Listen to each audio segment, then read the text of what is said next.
তো সাহারির জন্য যেহেতু উঠতেই হয়, সাহারি খাওয়ার আগে বা পরে 2 রাকাত 4 রাকাত তাহাজ্জুদ পড়া যাবে না।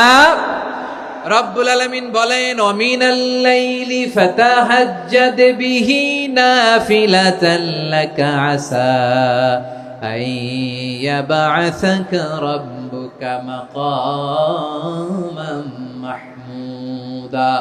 ও নবী, রাতের কিছু অংশ সময় তাহাজ্জুদের সালাত আপনি আদায় করবেন, কারণ এই তাহাজ্জুদ হলো আপনার জন্য নাফিলাতাল লাক, অতিরিক্ত ফরজ।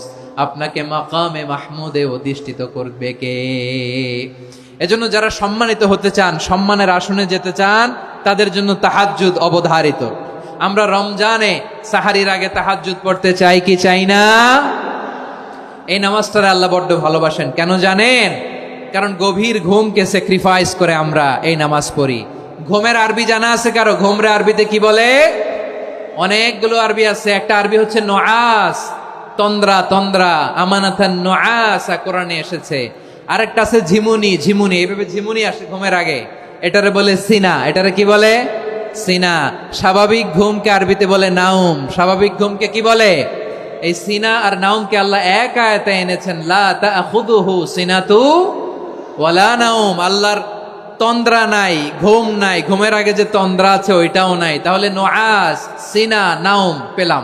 আরেকটা ঘুমের আরবি হচ্ছে হুজুদ। চাঁপাইনবাবগঞ্জ আওয়াজ করে বলেন, আরেকটা ঘুমের আরবি কি? হুজুদ। এটা মাঝরাতের ঘুম, শেষ রাতের ঘুম, যেই ঘুমটা বড্ড মজা লাগে।